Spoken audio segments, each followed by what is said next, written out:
Radhe Radhe everyone, कैसे हैं आप लोग सब। आई होप सब अच्छे होंगे। दोस्तों, आज की वीडियो में मैं आप लोगों के साथ में शेयर करूंगी पूर्णिमा का फास्ट। सावन का सोमवार, पूर्णिमा और रक्षाबंधन तीनों चीज़ एक दिन है, तो किस तरीके से हमने अपने लड्डू गोपाल जी की सेवा करनी है, फास्ट की पूजा करनी है, वही मैं आप लोगों के साथ में शेयर करूंगी। तो देखिए दोस्तों, हमें फूलों का आसन दे देना है। अगर आपके पास फूल ना हो जैसे कि, तो आप तुलसी दल का आसन भी दे सकते हो, या फिर आप स्वास्तिक बना के भी आसन दे सकते हो। तो कुछ इस तरीके से हमने प्लेट ले लेनी है, जो कि हम स्नान कराएं तो जल हमारा नीचे भी ना गिरे, और फूलों का हमने आसन दे देना है अपने लड्डू गोपाल जी के लिए। तो आप लड्डू गोपाल जी देखो, है प्रतिमा आपके पास तो बहुत अच्छी बात है, नहीं तो आप सत्यनारायण भगवान जी की, विष्णु भगवान जी की भी मूर्ति, तस्वीर जो भी हो, आप उससे भी पूजा कर सकते हैं। तो देखिए, अपने लड्डू गोपाल जी को हमने स्नान कराना है। आप पंचामृत से भी स्नान करा सकते हो, कच्चे दूध से भी करा सकते हो, आपकी जिस तरीके से इच्छा हो आप उस तरीके से अपने लड्डू गोपाल जी को शुद्ध जल से भी स्नान करा सकते हो। तो पहले हमने दूध से, जल से और शुद्ध जल से हमने स्नान करा देना है अपने बाल गोपाल लड्डू गोपाल जी को। देखिए दोस्तों, पूरे सावन हमने लड्डू गोपाल जी, भोले बाबा को, लड्डू गोपाल जी को हम वैसे भी स्नान कराते हैं, लेकिन पूरे सावन जो हमने कच्चे दूध से स्नान कराया, तो आज भी हम कच्चे दूध से स्नान कराएंगे, फिर शुद्ध जल से स्नान कराएंगे। और दोस्तों, आज हम अपने लड्डू गोपाल जी को ग्रीन कलर की ड्रेस बनाएंगे, क्योंकि सावन का लास्ट सोमवार है। और देखो, सावन के महीने में ग्रीन ग्रीन चारों तरफ रहता है, हम ड्रेस भी पहनते हैं, चूड़ियाँ भी पहनते हैं, तो अपने लड्डू गोपाल जी को भी हम आज ग्रीन कलर की ड्रेस बनाएंगे। वैसे राखी है, तो राखी के लिए भी हमने बहुत प्यारी ड्रेस ला रखी है। तो रक्षाबंधन के टाइम पे भी जब हम राखी बांधेंगे अपने बाल गोपाल जी को, तब भी हम अच्छे से उनको तैयार करेंगे। लेकिन ये हमारी पूर्णिमा की पूजा हो रही है, तो उसमें हम अपने लड्डू गोपाल जी को तैयार करेंगे। ग्रीन कलर की ये प्यारी सी ड्रेस है हमारे बाल गोपाल जी की, और बहुत ही प्यारे लग रहे हैं हमारे लड्डू गोपाल जी। अब हम उनको तैयार कर देंगे दोस्तों।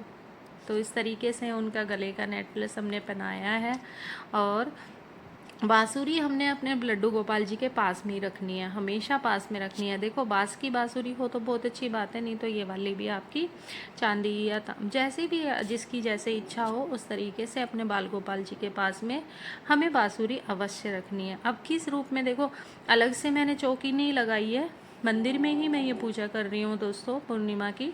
तो अपने मंदिर में ही गणेश जी भी है, अलग से स्थापित करने की ज़रूरत नहीं है, माता रानी भी।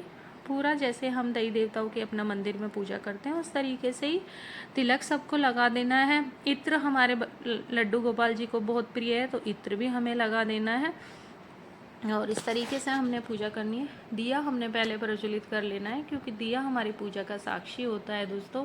तो सबसे पहले हमने दिया भी प्रज्वलित कर लेना है। तो अब हमने दिया प्रज्वलित कर दिया है। अब हम अपने लड्डू गोपाल जी के लिए भोग हमने क्या लगाना है, फूल समर्पित करना है। तो भोग में देखो, आप पंचामृत तो देखो बनाते ही हो, पंचामृत बना देना है, और आटा थोड़ा सा भून लेना है।